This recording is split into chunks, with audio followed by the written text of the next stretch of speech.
From Tally to Cali, It's time to wake up. Wake up! Wake up! Warchant.com is your ultimate Seminole sports source. And this is Wake Up Warchant, presented by Corner Pocket Bar and Grill. One more corner pocket.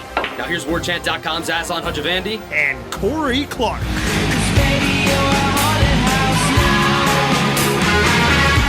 Wake up! What is up, everybody? It's Wake Up Warchant, presented by the Corner Pocket Bar and Grill. Coming up on today's show, playoff picks will be announced tonight. Florida State will be in the thick of it. Rejoice.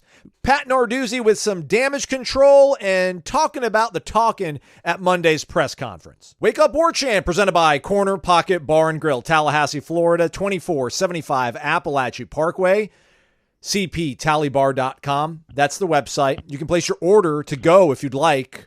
But we recommend hanging out in the corner pocket, hanging out with the denizens. I almost said denzians. Denizens. Got that one figured out 5 years later after doing this program with Corey. Trivia tonight as well. All-day lunch special. So it's really not a lunch special per se. It's just a Tuesday special. Hard or soft shell tacos, beef or chicken, $8.99. Bill's the dude hooking you folks up. Go enjoy yourselves. Corner Pocket Bar and Grill. Warchant.com, Ultimate Seminoles Sports Source. 5-star rating and review, please, on the podcast side of things. Thumbs up on the YouTube side of things. And Warchant.com. Everything awesome resides over there, including Corey Clark's columns and live transcription. 3,000 words yesterday, big guy? Yeah, that was a lot. That was too much, actually. I mean, we all love John Papuchis. We all love all these guys. I don't know that I need to be writing, transcribing 3,000 words. Watch the videos. Give a little more persnickety in what you choose to, but you don't want to leave anything out. You want to be the ultimate Seminole sports horse and have every gist of the conversation out there. Yeah, it seems to be two competing ideals, though, because we do want people to watch the videos. But if I transcribe every word, why would they watch the video? So I've got to be a little more judicious in what I put in the updates and what I just say, hey, go watch the video for it. Well, we got a lot of people on the website that don't like video, so this is for the people that subscribe. Like, we listen to you. Yeah. We cater things to the people that pay us money. You are welcome. Keep that money coming our way, please. Corey, let's get right to it, man. Big day yesterday. ACC announcing their augmented scheduling due to the fact that they will now have 17 football playing members in 2024 and beyond. Divisions still gone. Top two teams make it to Charlotte, much like this season. From 3 permanent opponents, now down to 2. Sorry, Syracuse. We're no longer in love with you. Miami and Clemson remain Florida State's 2 in-conference permanent members. There will be no West Coast trips in back-to-back years for the current members that are in the ACC. And we don't have the dates, Corey, but we know who Florida State will be playing in conference play next year, provided they're still in this conference. So there will be 8 conference games per season for everybody now. Georgia Tech and Ireland, obviously, we know about that one. Seminoles to Ireland.com. Go get yourselves ready. Florida State's going to host in Doak Campbell Stadium next year Boston College, North Carolina, Clemson, and the Golden Bears of Cal Berkeley. Stoked. Meanwhile, at Duke, at Miami, and gas up, boys. Let's go to Fort Worth. Shoot, let's go to Dallas, actually. Let's not go to Fort Worth. That would be TCU. Let's go to Dallas and play the ponies of SMU, Southern Methodist University. I can't wait to get to the Lone Star State, cover some football. Big-time football, Corey. ACC football thoughts. Yeah, I mean, not a lot. It's kind of hard to care too much about the schedule next year when you're in the midst of an 8-0 top 5 team you're covering this year. But, yeah, I think the headline is that you didn't know which team you were exactly going to play of the big – I about called them the big 3, which is laughable. The new 3 that are in this conference. But going to Dallas, hey, for my purposes, I can drive to Dallas, and I'm very excited about that. And hopefully by the time they're due to go to California to play a game, maybe they're out of the conference. But, yeah, I think that's the big headline is the one game. The road game is Dallas. Obviously, you knew you'd be going to Miami again, and you knew you'd be going to Ireland for Georgia Tech. So, and you get, Carolina at home and Correct. Cal at home. Yeah. So those are the two. The ones you weren't sure. You know who you're playing next year. You still don't know when, but you know who and where, just not when. Yeah, so the non-back-to-back years going to the West Coast, that's, listen, this is not an ideal marriage, everybody. We get it. I'm being a little bit tongue-in-cheek with my enthusiasm for this. But I mean, some concessions were made, I guess, to not make these teams, not the original 14, but whatever, the current 14 teams, not have to go to California in back-to-back years. Obviously, Stanford, the other program out west. So that's, I guess, like a nice, gesture on the part of this conference. But yeah, this is supposed to go from 2024 to 2030. This is the way the scheduling is going to go. Is 2030, is that when the GOR expires? Is that why 30? No, are you kidding? Oh, 36. People would love that. No. Yeah. I think it's just don't make a schedule 13 years in advance. And then, if you are not worrying, but wondering, I guess is the word I was looking for, Florida State will play in Palo Alto at Stanford in 2025. So they will have a California trip. And I would recommend going if Florida State's still around. It's a really pretty part of the world. They'll probably win. But it's not a great program right now, and it's it's a cool campus. A lot of very famous, great athletes and great scientists, and the woman that started what was the Spanx? She's ours. No, she's a Florida State. Oh, she just Elizabeth went to jail. Holmes. Elizabeth yeah. Holmes. I want to call it Thanos, but that's not right. Theranos? Is that what it was?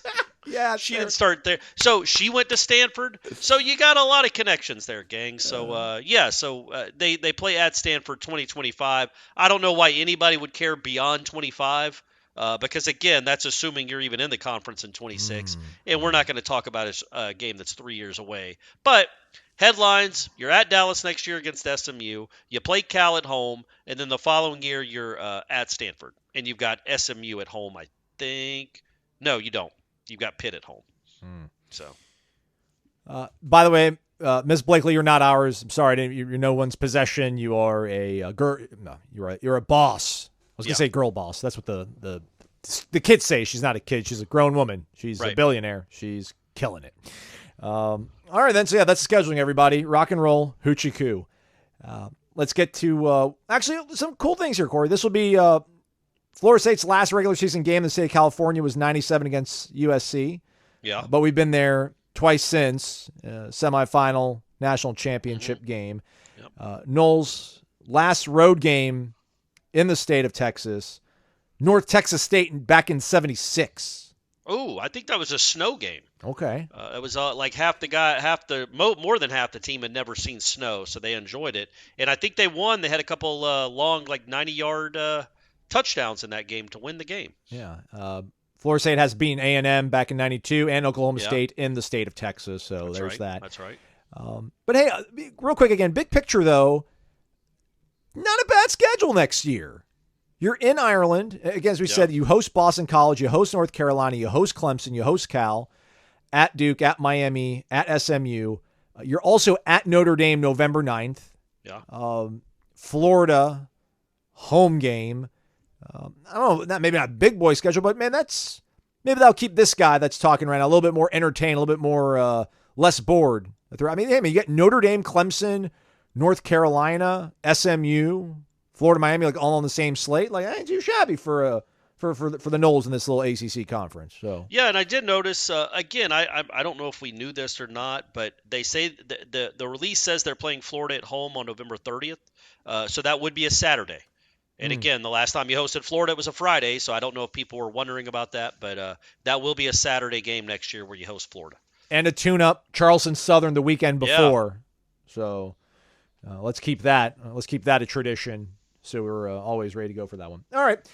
Mondays, we hang out with the coaching staff, Mike Norvell, coordinators. But I was really curious to see what Pat Narduzzi was going to say, Corey, at his press conference on Monday. After the comments he made following their drubbing 58-7 at the hands of Notre Dame. Again, man, I don't really think it was anything inflammatory or derogatory.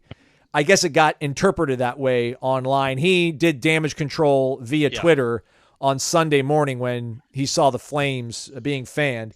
And then Monday, his opening statement consisted of a mea culpa of sorts. I'm going to go ahead and play that for us now, Corey. So let's listen to Pat Narduzzi Monday. Whoops, my bad, everybody. There's nothing worse than a loss. Loss, hurt. And the first thing I do is jump on a plane and I'm watching the video on my iPad. But, the loss hurts. Everybody in that locker room is hurt. But when you feel like your players are hurt, by something the head coach said, that hurts you even worse. It makes you sick to your stomach. So I didn't get a whole lot of sleep on Saturday night. I can promise you that. I mean, that was pretty sincere for a pretty gruff guy like Narduzzi, man. I'm really curious to see what the players say today, if anything. I know they have interviews. It shows on their schedule. They have interviews on Tuesdays. I don't know if that's players or just the coaches again, but maybe they get like a dead cat bounce out of this. Maybe they do rally around Narduzzi, and we've got ourselves a 58-minute football game in Pitt. What do you take away from Narduzzi's comments Monday at the podium? Yeah, man, I like Pat Narduzzi quite a bit, actually. I watched his whole press conference because I wanted to see that part, but I also wanted to see just what he said about Florida State. And I just like the way he carries him, the way he comports himself. He was asked multiple times about it. Is it being overblown? I don't know, man. You could say, yeah, and I'm not saying you're saying it's overblown, but, you could look at it and say it was he misspoke, which is what he kind of claimed to say. And then one of the reporters was like, well, you said you meant to say something else, and you actually said the wrong thing. What did you mean to say? And he's like, well, look, I don't even we're done with it. I don't want to talk about it anymore. I don't want to address it and give it any more life than it's already has. But he said he met with him. He thinks it went well. Basically, as we all know, he said his players aren't very good. They're not talented enough. That's paraphrasing, but that's what he said. But I love when I just love when grown-ups hold themselves accountable and admit mistakes. It's a sign of being a grown-up, man. He said something dumb. It's also true. Look at what Pitt has been the last few years, and look at that team this year. Now, they might be saving a great game for Saturday, but they just lost by 51 points to a good, not incredible Notre Dame team. They lost by 17 to Virginia Tech. Other than Louisville, they've lost almost badly to everybody they faced. Now, the Louisville game was a great win for them. They got outgained by almost 200 yards. It was a goofy, weird game. The point being, this is not a typical Pitt team. Now, we're not talking about the late 70s Pitt, early 80s Dan Marino, Tony Dorsett. That program will never be that again. But they've been a pretty nice program, right, Aslan, for the last, I feel like, really, I don't know, man, 10 years, 8 years? I don't know. They've been pretty good with Narduzzi. Absolutely, they've been a bowl team. Yeah. They've been a 7 or 8 win team. They won the conference. Right now they're 2-6. So this is not a typical Pitt team. So when you watch them play and they lose by 51 points, yeah, you can point to that team and say they're not as good as they were last year, which is essentially what he was saying. You worry about hurting players' feelings when you say they're just not very good, because that puts it more on them than on we're not coaching them better. And then he went out of his way time and again on Monday in his press conference to say, yeah, we've got to coach better. I've got to coach better. We've got to coordinate better, all that stuff. But yeah, I liked it. I thought I would encourage people to go watch it. After you go watch all the press conferences from Florida State that Aslan recorded on Monday and uploaded for you fine folks, go watch Narduzzi's press conference, because I like the back and forth with the reporters, and he's a pretty interesting guy to listen to. I kind of want to go back and see if, man, they got one reporter up there that's been getting beat up like worse than me back in the day. Just like he's had 3 things not go his way. So maybe I'll go back and listen to that. Can you let us know, what did he say about Florida State? Did he get on the Clausen Elko train, bending the knee, lamenting the thrashing that might be at his feet on Saturday? Yeah, I mean, he said it's the best team they've faced, that Jordan Travis is elite. Somebody asked him, like, well, you talked about their offense. How do you stop this offense or slow it down? And he just kind of laughed and said, well, look, they've got Johnny Wilson on one side, Keon Coleman on another side, and if you cover them, Jordan Travis can run. And he also talked about the game 3 years ago, because they played him in 2020. They played Florida State during the COVID season. Jordan Travis got hurt, I think, late in the second quarter of that game, and after he had like an 85-yard touchdown run, and then really didn't play at all in the second half, and Pitt rolled, like beat them badly, beat Florida State badly. And he talked about Jordan Travis. He's not the same guy. He's not the same guy. He's much better. He's still that athlete. And he goes, what I like about him is he's got some swagger to him too. Like when he runs and finishes runs, he's like a linebacker. Like he gets up and he feels good about himself. He'll pound his chest. He'll signal first down. Like he has some swagger about him, and he's a great leader for them, is what he said, and it's true. And that I don't think he was asked much about the defense. In fact, he wasn't. He was just asked about the offense, and he said it's obviously, as we all know, a very good offense with playmakers everywhere. He did say that Burson, he was asked about Florida State's secondary because Florida State secondary, I don't think they gave up a touchdown pass in the month of October. And he was just asked about that. People are completing less than 50% of their passes here recently against Florida State. And he goes, well, every good secondary has a great defensive line. And he goes, these guys, Jared Verse he's a game wrecker. The kid, he talked about Patrick Payton on the other side. They have two elite edge rushers, and they have very good, very experienced defensive linemen. So he kind of said what they all say. He wasn't basically saying we have no chance. He talked about trying to get a win. They're planning to win. They expect to win, but he knows it's going to be a very tall order on Saturday. It was a tall order to get through Monday. It was languishing, Corey. Long weekend. Like, man, what am I going to do to get out of this funk? I got to run errands. I got to get to the gym. I'm like, oh yeah, I have a sponsor. They're called Vitamin Energy. I have a whole bunch of them at my house. So I came home, cracked open the Vitamin Energy Workout Plus sour apple flavor, just took a half shot, Corey. So whatever 1.93 fluid ounces is, divide that by 2. And I took it. And within 30 minutes, I'm like, all right, get up. Let's go. Let's go. Like I almost yelled as if Ray Pereira or James B. or one of our pillars, Shane Kirkley, just dropped the bag on me. Got up, killed it in the gym. Felt good. No sugar crash. No down, no jitters, none of it, man. Just coasted right into the rest of my Monday, watched that ACC schedule show, and had a great night. All in one little bottle, which you folks can get your hands on. First-time customers, use that promo code WARCHAMPBOGO, WARCHAMP, BOGO. You'll buy one, you'll get one free. But if you really know how to win at life, you'll get like 3 or 4, because then you'll get 3 or 4 for free, because you can only use it one time, everybody. Should have told you that probably 7 months ago. Oops, my bad. But it's all there. VitaminEnergy.com. Energy with benefits. Shake it and take it. VitaminEnergy.com. Promo code WARCHAMPBOGO. B-O-G-O. Corey, let's talk about Florida State and what they talked about at the podium on Monday.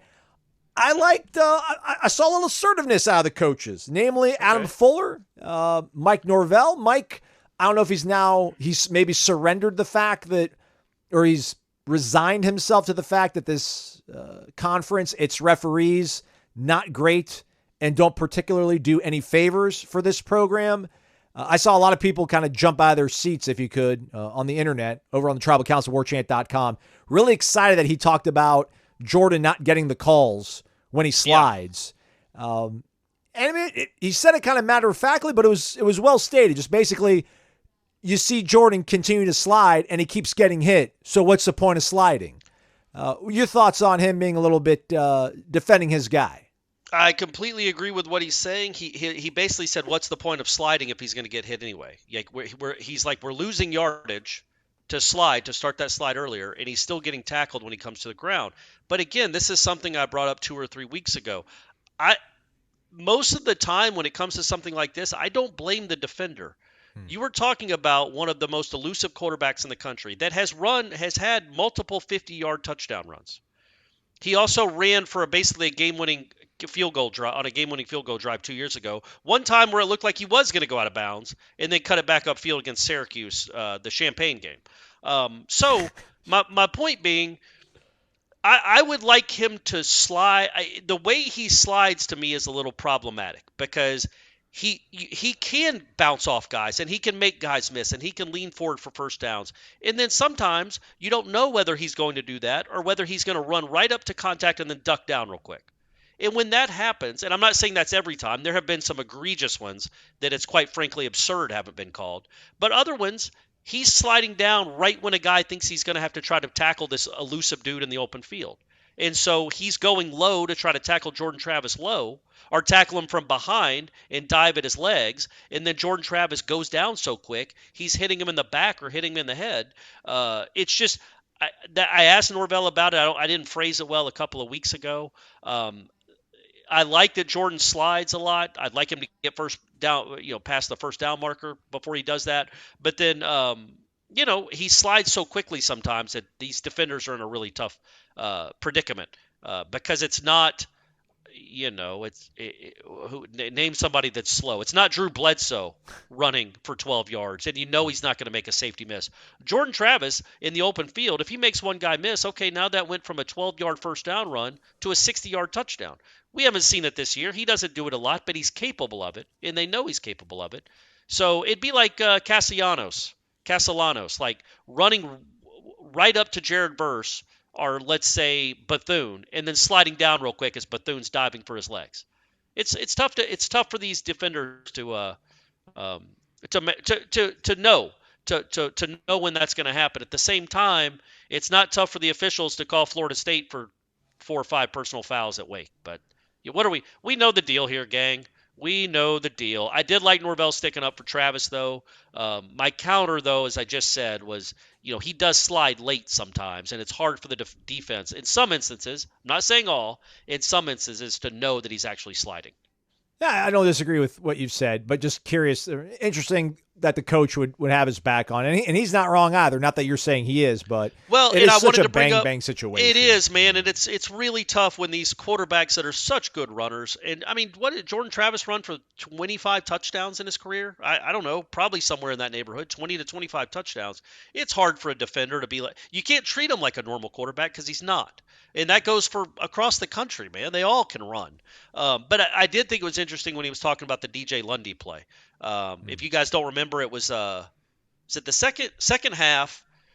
They get a stop in the maybe it was the first half. I can't remember. It was it was either the first half or the second half, gang. If it happened in '96, I could tell you what half it was. But they get a stop for a tackle for loss. And then DJ Lundy at the very end, I guess as the whistle is blowing, throws the kid down a little too aggressively for the referee. Mike Norvell's point was there had been a play earlier in the game when they didn't blow the whistle, and the pile kept moving a little bit.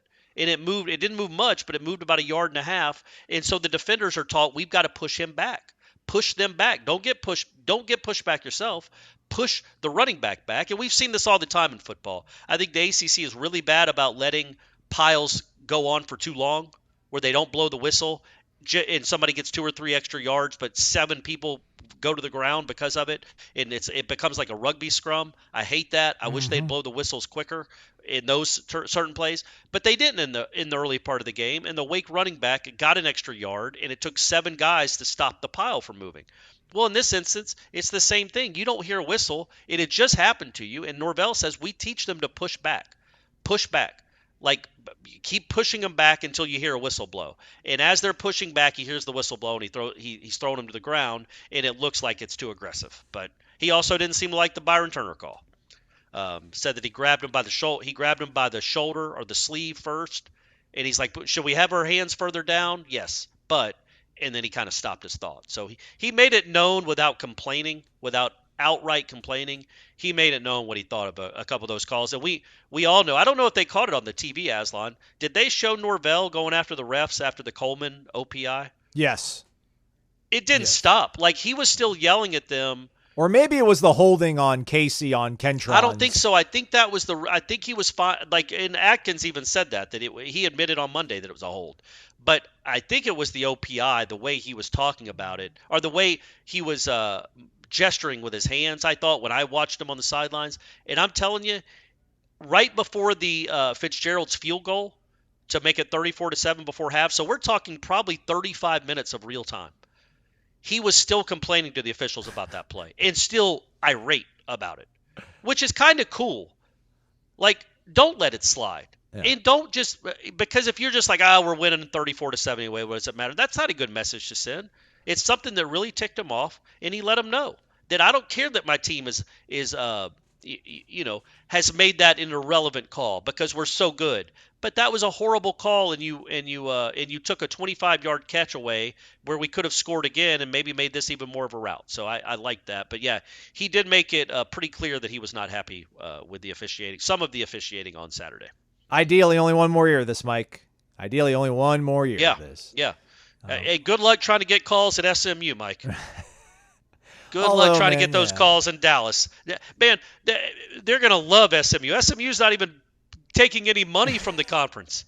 So SMU's going to get all the calls. By the way, Jordan Travis, 30 career rushing touchdowns. 30. Wow. Yeah. That's a lot. It is. Closing in on 2,000 rushing yards. 1979 rushing yards. Yeah, 30 touchdowns he's had. 7 is a season high. He's had 7 in 2020, 2021, and last year. So that record might fall. Look at this kid, man. What a dude. How about Adam Fuller? I thought Adam Fuller got a little sassy on Monday. I kind of liked it, though. And with listen, man, I'm a friend of everybody on the beat. Like I in no way, shape, or form ever want to portray anybody on the beat in a poor light. We are more in the same boat than we are the coaches, although everybody seemingly tries to be best friends with coaches, and it's like, yeah, we're not friends with these guys. Can I interrupt you real quick? Sure. Just because I looked it up, we're going to get right back, so keep your train of thought. You're not a friend with Adam Fuller. In fact, you don't like him at all. No, stop it. But I just looked it up, nolefan.org for life. Jordan Travis is tied for 4th all-time in rushing touchdowns at Florida State. Do you Overall. Overall, in a career with 30. The 2 running backs he's tied with are Amp Lee and Devontae Freeman. Man. I mean, this is crazy. This is crazy, the career he's had. I mean, it's just nuts. So his next touchdown, he moves into 4th all-time by himself. And then he's got Dalvin Cook, Greg Allen, and Warwick Dunn in front of him.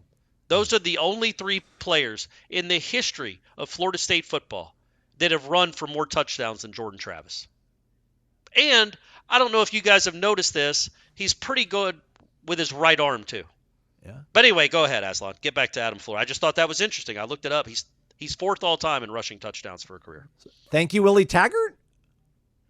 Hey, buddy, if that's his lasting legacy, other than the turnover backpack, that is a good antidote to the turnover backpack, which is obviously. I met someone a few weeks ago that says they know where that is. Oh, where the turnover backpack is, and I said, well, I told him to bury it or burn it. But yeah, he said he knows where it is. So maybe we can. Crazy. Like, yeah, I'm not saying burn it, but like, why hold on to it? That's crazy. Yeah, nobody can tell me where the big spirit spear is that was from the 80s, in the 70s and 80s, that lit up the 50-foot light up volume meter that they had. Yeah. Don't know where that is. Nobody can tell me, but we know where the turnover backpack is, thank God. Anyway, back to Adam Fuller. I hope it's like in a chest. Like, you know, those wheel, you see roadies pushing around expensive amps in, like those black and metal chrome cases. I hope it's in one of those. Like latched, and you open it, and it almost has this aura to it. Just supple leather. Right. What a time. You know, I got dunked on for not liking that thing. But anyway, it's not about me. It's about you guys. Listen to the show. Thanks for being here, everybody. But back to Adam Fuller.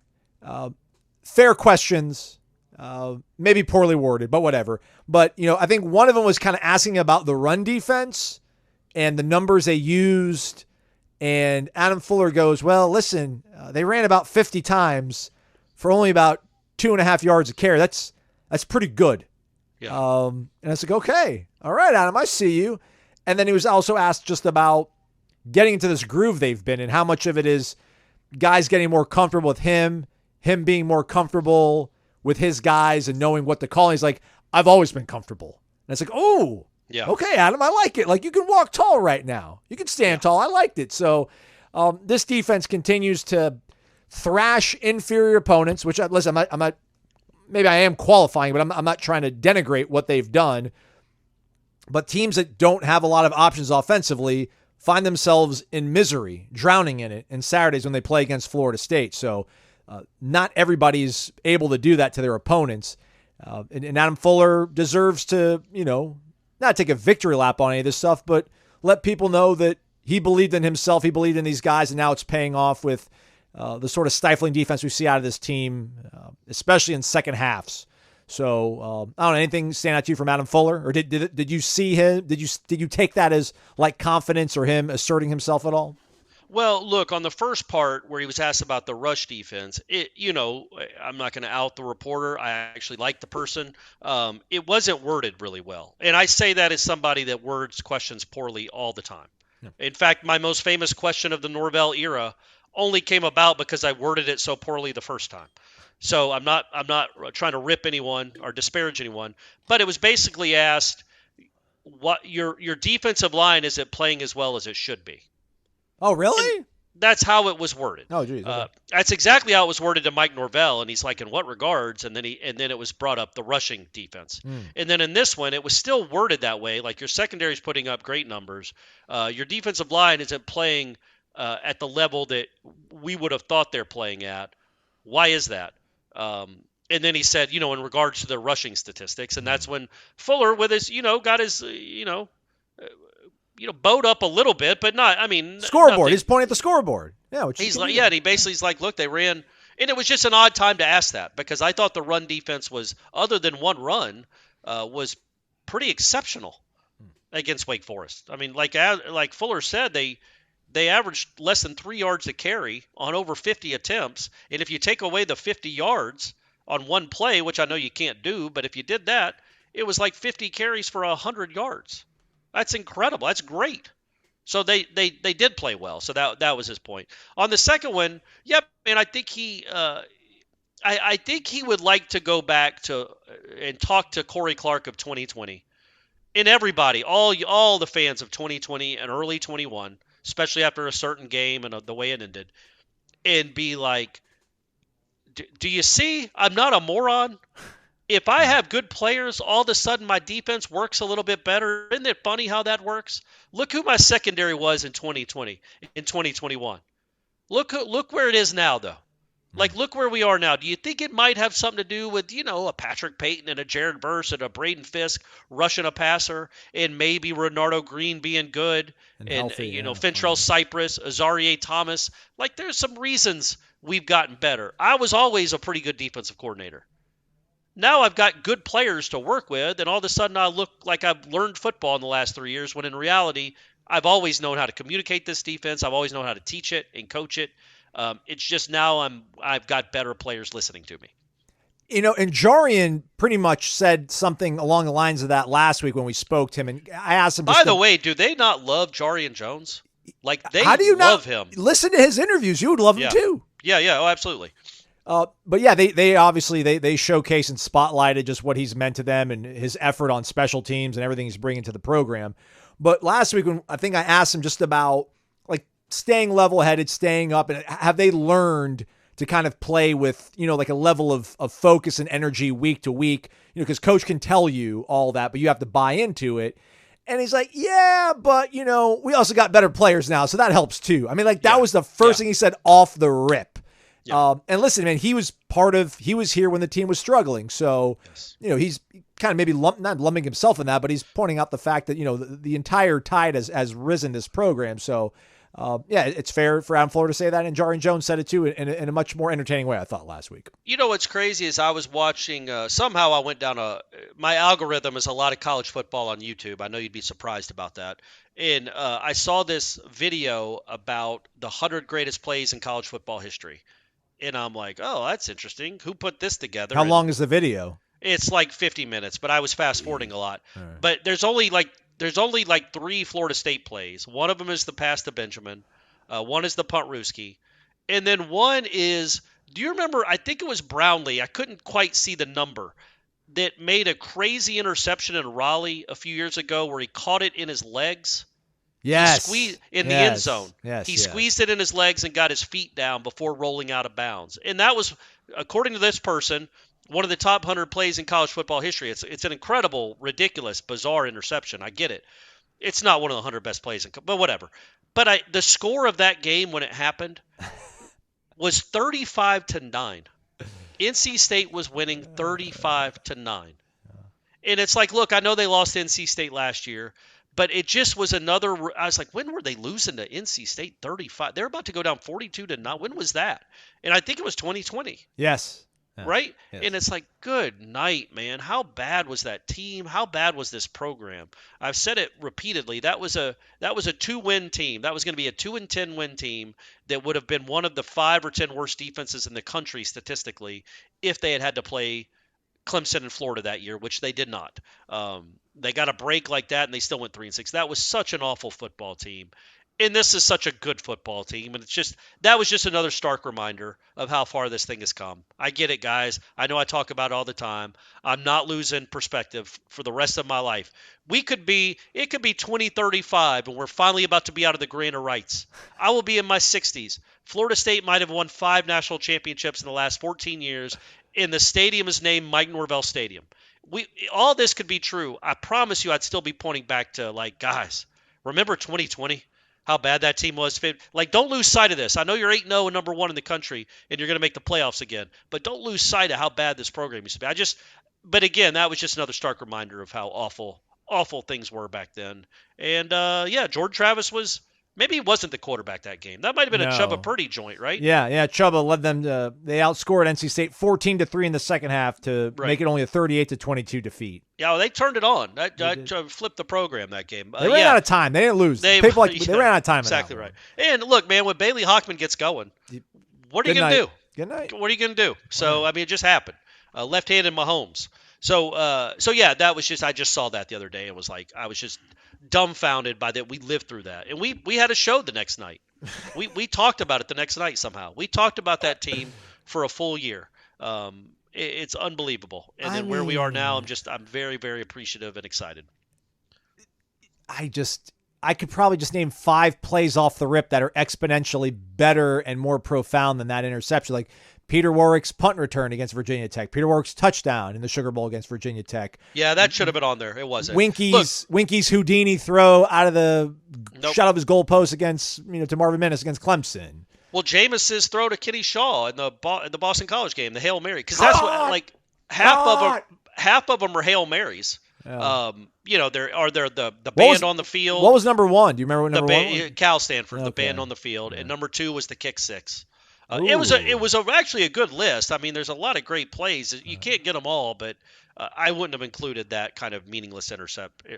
They had the pro throw catch for Alabama. Oh, that where was he caught sick. it against the kids. That's a great play, but in the spirit of the top 100 plays, I just that was against Southern Miss in a game I think they lost, didn't they? They didn't win many that year. That was 07. So yeah, man, it was. Just seeing that was such a slap in the face of how bad this program was back then. Not a slap in the face, but just a reminder, and a bad one. One that I try to forget about, and then part of me is like, don't ever forget. Yeah. We back. Maybe even Corey Clark's back. 2-0 last week. Tune in Thursday for more picks from Corey. He's going to put in his 6 minutes of research again. Not too much, but just enough. No paralysis by analysis, giving you folks winners. I'll try to do the same as well. And you know what? I'm only doing ACC games. Okay. I feel like I have a much better handle, clearly, on the ACC than any other conference. So I'm going to only do ACC games. Okay. Go to mybookie.ag. Use that promo code WARCHANT for an instant cash deposit bonus when you sign up for the first time. Let me see here. I am 4-4 on the year. Corey is 2-6. Close the gap. 2-0. 2-0 though. 2-0 in my last 2. Coming in hot. 2-0 and he's actually trying. So sky's the limit for our guy.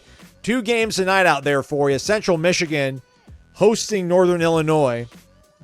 Northern Illinois giving out 5 on the road to Central Michigan. That's interesting. And then the Buffalo Bulls taking on Toledo Rockets in Glass City. Which I think maybe is Glass City, Akron, or Toledo. I don't know.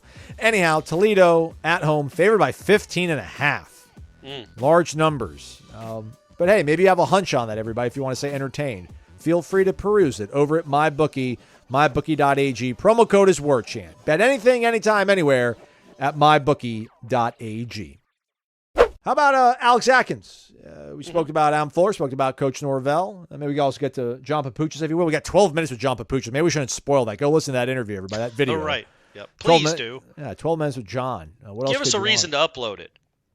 Go watch it. No, and I'm saying it because he's a good interview. He's insightful, but it is by far the least watched video we have every week.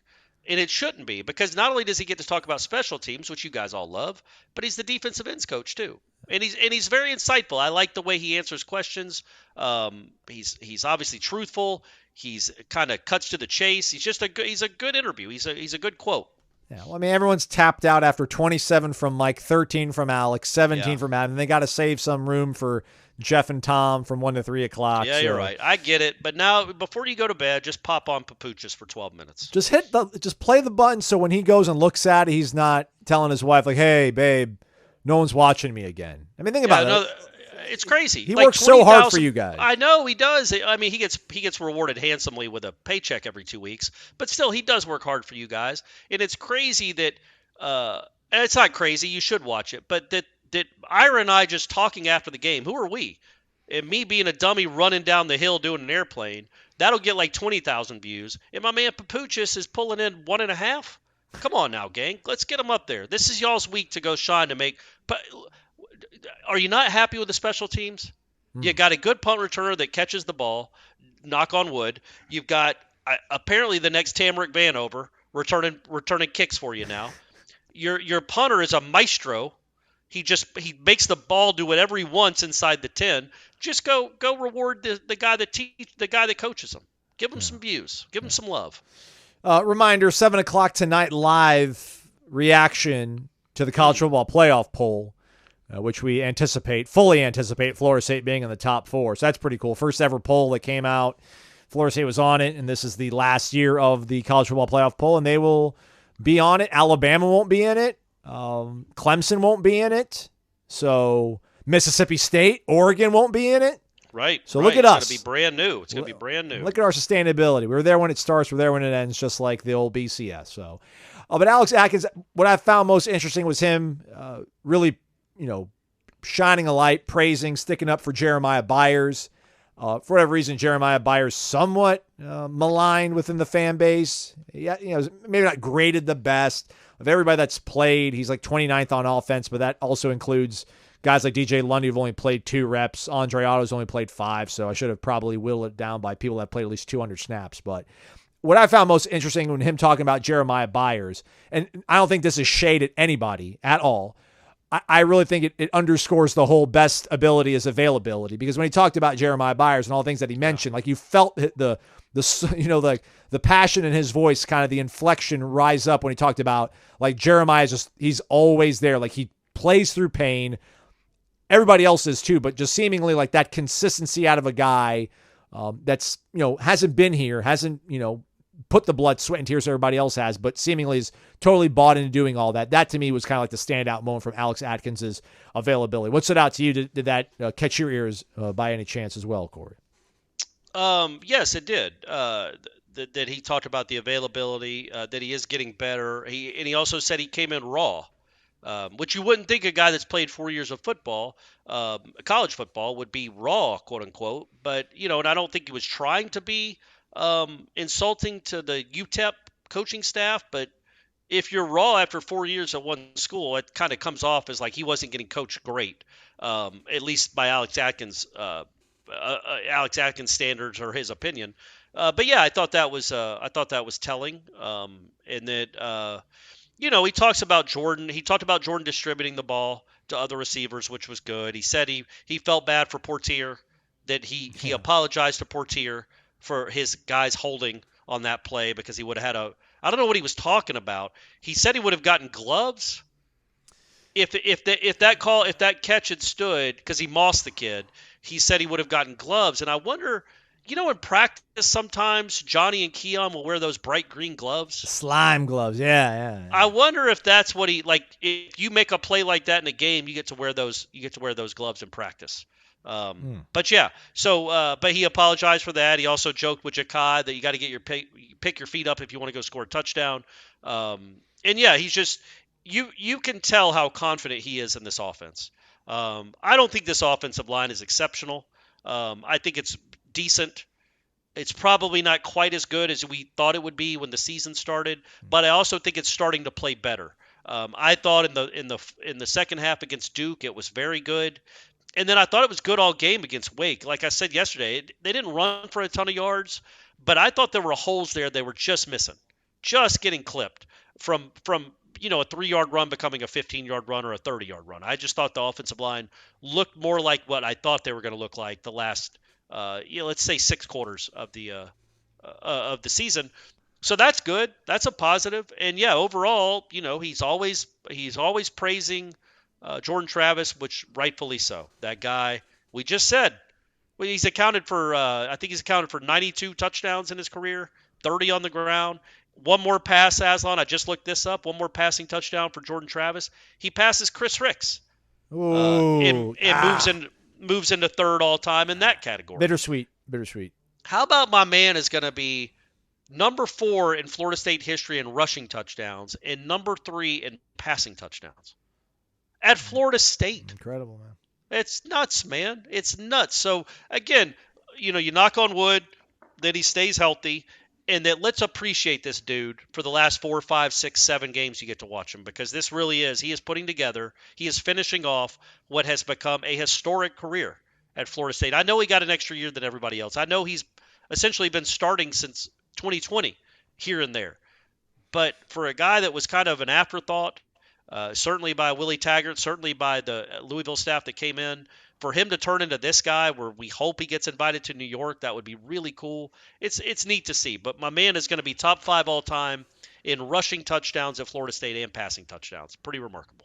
Last thought on Alex Atkins. What do you think about, he mentioned this about Jeremiah Byers, and I forgot who else, but he said that some of these players, they're learning to approach, to get better by playing in games. Yeah. Where do you think that comes from? How do you interpret that to mean? Is that like a level of maturity to, I don't know, embrace the urgency of what a game rep means and how important it can be into your development? What did you take away from that? You talk about the offensive lineman or just in general? Everybody? He said about Jeremiah Byers for sure, but then he mentioned about somebody else, and I don't know if it was Kentron or Jakai or somebody younger, but I know for sure he talked about Jeremiah Byers learning to use games as an opportunity to get better, which is that's the way you would talk about practice. So I don't know if there's anything to it or just no, but stuff. I think they're also realistic. Norvell talked about it too. They're realistic. You obviously improve in practice.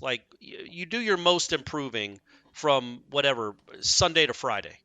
That's where that's just where you get bigger, better. You learn the scheme. You learn where to make your cut, or where to put your hands when you're blocking. All that stuff. You rep it so much, but it is different when you get into a game. There are some things that you can't learn 100% until you get into a game. I thought Norvell brought up a really good point about Jalen Early.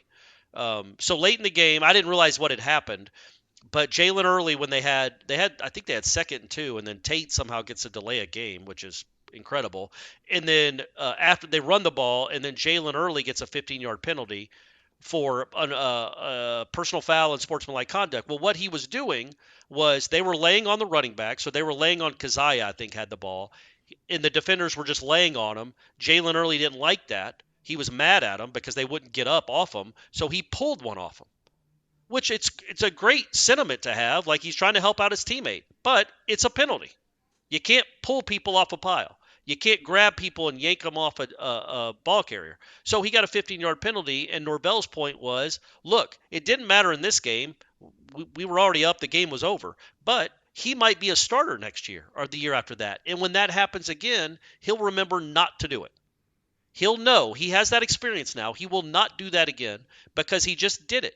And he did it in a game. And there are some things you can just learn by being in a game. And I thought Atkins was really again, enlightening about when it comes to twists. He was talking about twists and stunts that Wake Forest was running. And he's like, look, man, I guess Pitt does some too. He's like, look, these guys have played so much football. There's nothing they haven't seen anymore in a game. They've seen everything. It's just a matter of reacting quick to it.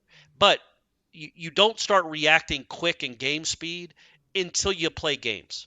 You can get 80% there or 90% there, whatever percentage you want. You can't get to the quickest. You just don't know until you do it in a game. It's just different.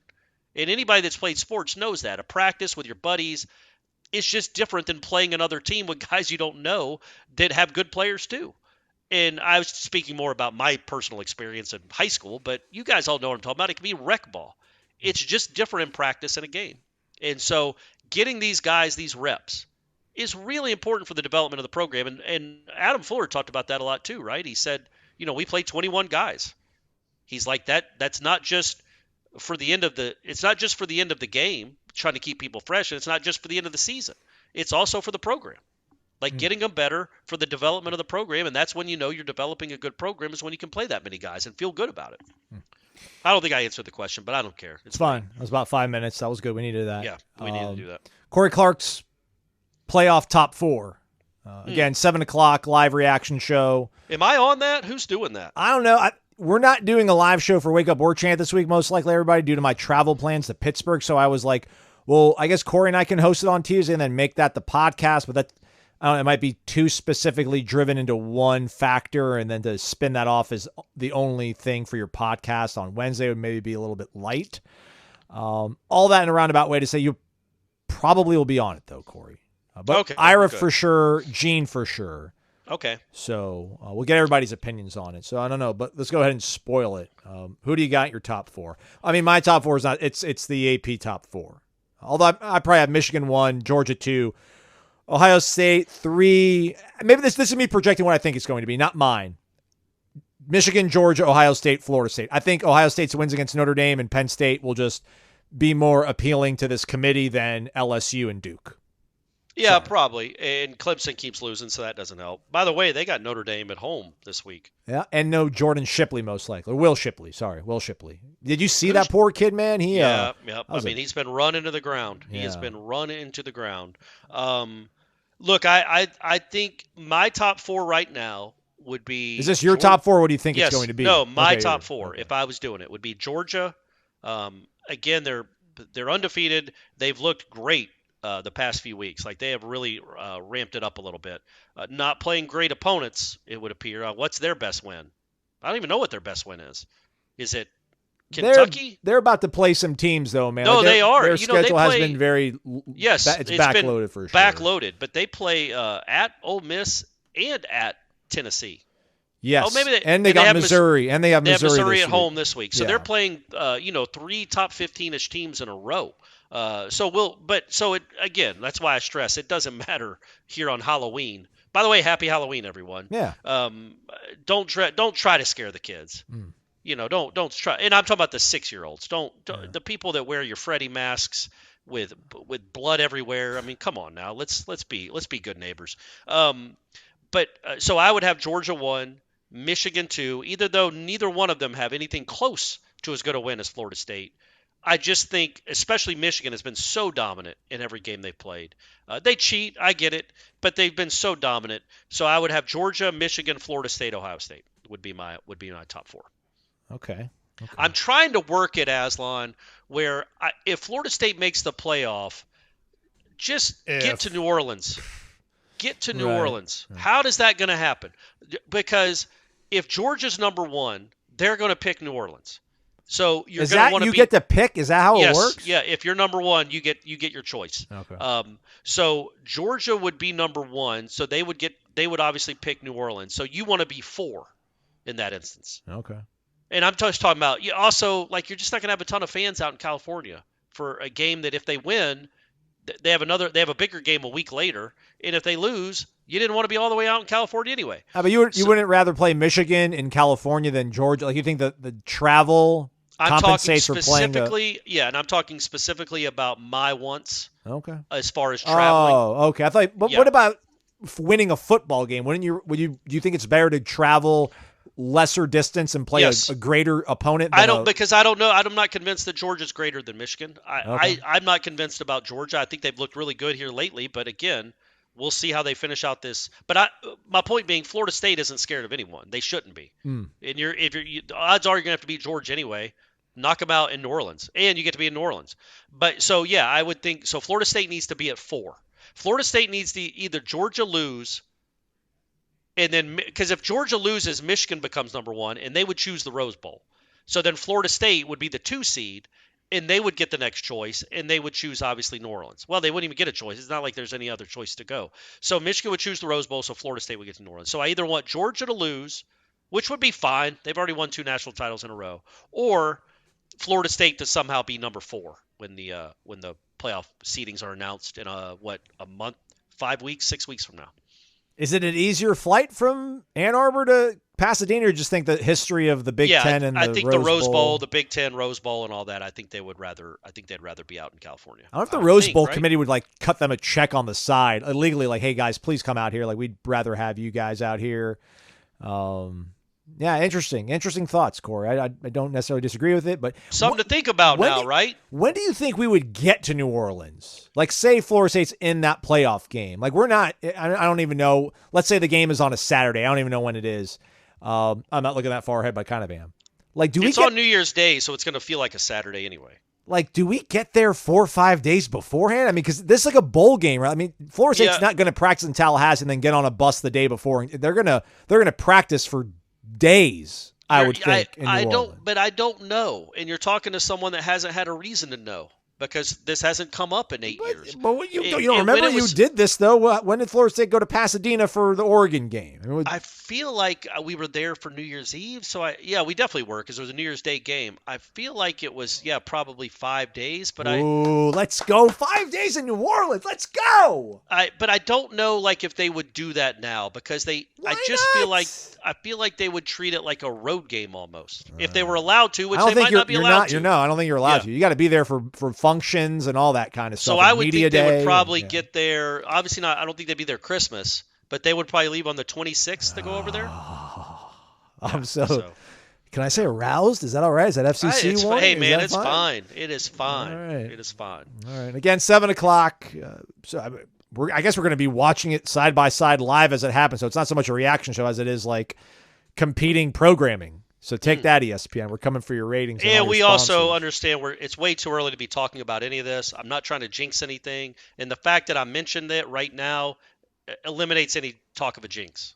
If you acknowledge that you might be jinxing how a team is playing, you're not jinxing the team. Those are the rules. What percentage of the people listening to this you think are mildly upset that we're talking about it and do think we're jinxing it versus the percentage of people that are confident that Florida State will figure out a way to prevail the next 4 weeks in whatever form or fashion that looks like to be one of the last four standing? I would think there's probably 1% of people that thinks we're jinxing it. They might think we're talking about it too soon, which I agree. Well, what percentage of that then? Is that still 1%? Probably, I'd say 20%. Probably think, why don't you slow it down? You still got to play 4 more games in the regular season and win two an of your ACC rivals. championship. Yeah. So slow it down a little bit with all your talk about where you want to be seeded for the playoffs. Sorry, everybody. All right, we're done. But we're going to be at practice, watching, observing, interviews, stories. And then if you don't feel like reading, which I think most of you do because you're subscribers to warchant.com and you're there for Ira and Corey and Tom's insight, Michael Langston's recruiting updates along with Matt Lasser. Tune into Seminole Headlines. Infotainment. It's informational. It's entertaining. It's Seminole Headlines. 1 to 3 o'clock live on Warchant TV. That's our YouTube channel. Which, come on, y'all, subscribe. We're like 28 subscribers away from 40,000, Corey. Unbelievable. Love all you folks. Totally free to do that. So tune in for that. We'll have our podcast, and we might steal the playoff live reaction and make that the crux of the show, but we'll see. Who knows? So many options out there when you're covering a top-flight football team. And we got top-flight folks listening to us. We appreciate all of you. Hit the thumbs up on the way out. Subscribe. He's Corey Maslow. Thank you for listening to Wake Up Warchant, presented by the Corner Pocket Bar and Grill.